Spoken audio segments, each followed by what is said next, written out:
Hello everybody and welcome back to my channel. Today we're going to be doing a Q&A because I keep putting up question box on my Instagram and then forgetting to respond to the replies. So we're going to do that today. I'm actually going to answer the questions that you guys have asked. So the first question we have here is, what is my favorite autumn read?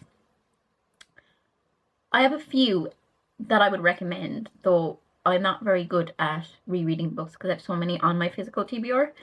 But, I mean, The Secret History is a go-to. Then you also have The X-Hex. I really enjoyed that last autumn. I'm currently reading Inkblood Sister Scribe, and I think that would be a great autumn read if you haven't read it already. It's definitely getting me in the autumnal spooky vibe. I would highly recommend it. I have about 200 pages left and I think it's a contender for my favorite book of the year.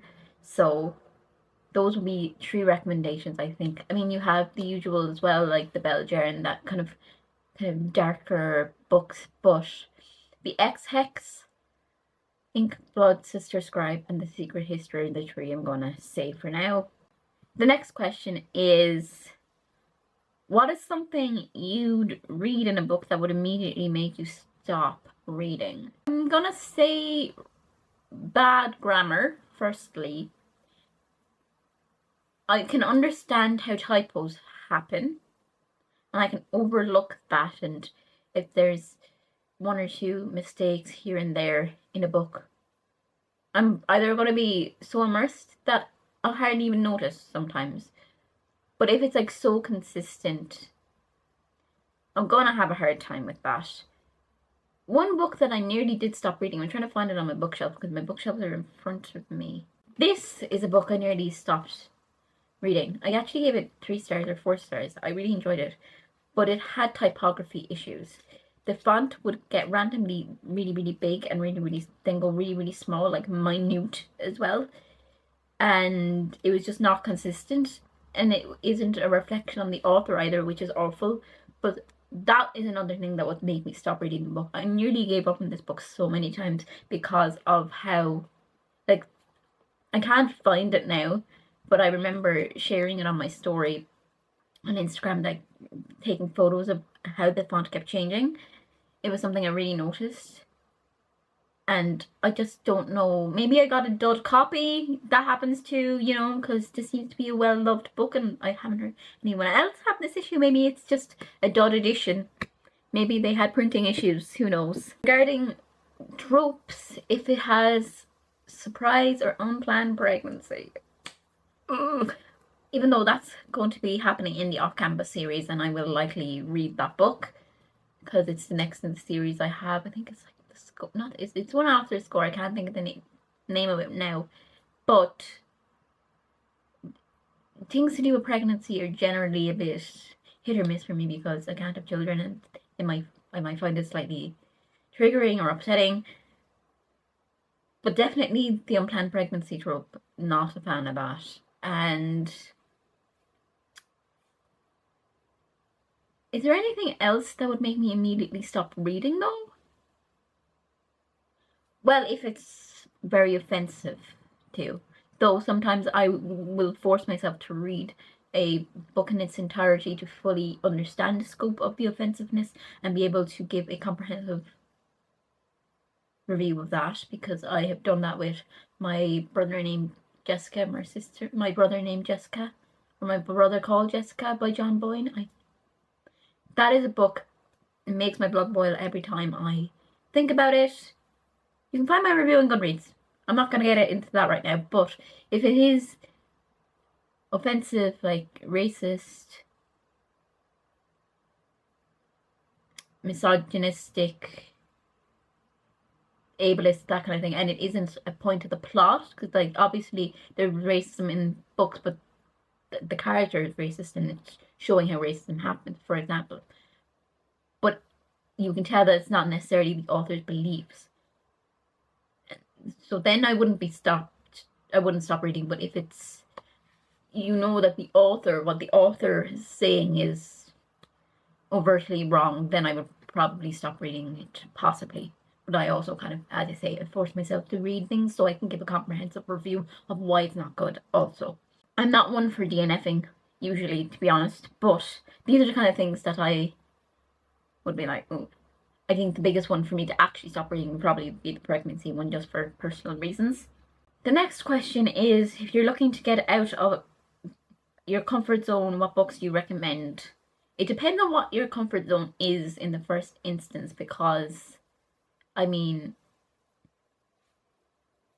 if your comfort zone is always romance, I'd say go for an opposite genre like thriller. If your favorite genre is thriller, maybe think maybe something contemporary. It's kind of going for the opposite genre, I think, is a good idea. Or if you want to go for it in a narrative sense, maybe you always read third person narratives and you want to try first person. It's hard to say for sure how to answer this question because this person didn't say what their comfort zone is, so I can't advise, but I would say try going for a opposite genre or go for a different type of narrative, because I know that I tend to read a lot of first person narrative, so reading third person narrative. Some people have never read a second person narrative. My favorite book of all time, Open Water, is a second person narrative, so maybe going for the opposite of what you usually do, but in terms of testing the boundaries of your own self, like unpleasant books and getting out of your comfort zone in terms of that sense of like really testing your ability to withstand not so nice things, graphic or otherwise. Where I End by Sophie White, I will say this till the end of time, is the most traumatic book I have ever read. It messed me up in ways I cannot put into words. It was just so weird and graphic and skin crawlingly disturbing. But anyway, moving on, because I can't think about it too much, to be honest. It hurts. It hurts my heart so bad. Oh god. Anyway, I asked another time, what are your controversial book habits? And one person said never bending the spine. And very similarly, another person said they were jumping through hoops to keep their books pristine, in pristine condition. And I am a firm book spine breaker. And it's not that I go out of my way to do it, but I'm just not avoiding it. Half the time my books actually don't look terrible.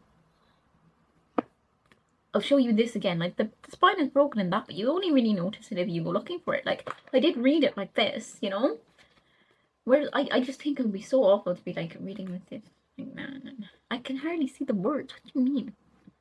I can hardly see the words. I can hardly see the words. How do you read that way?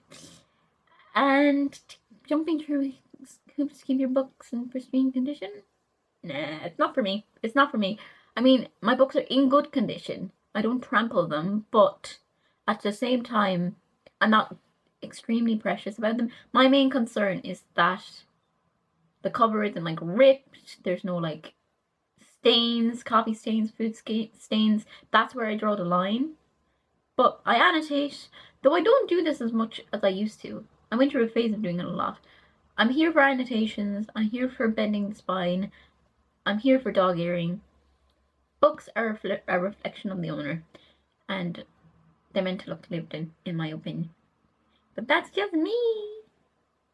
Another one, in regards to your bookish confessions, someone said that they like to read the last sentence of the last page after reading the first chapter in a book. This is really interesting.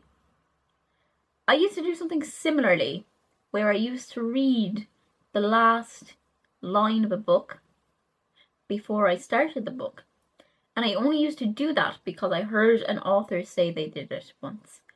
And I don't remember what author. Obviously it was one I looked up to, but I remember they said it and I'm like, I'm gonna do that too. So I used to do that. I don't do it anymore. I feel like you're kind of ruining the book for yourself slightly.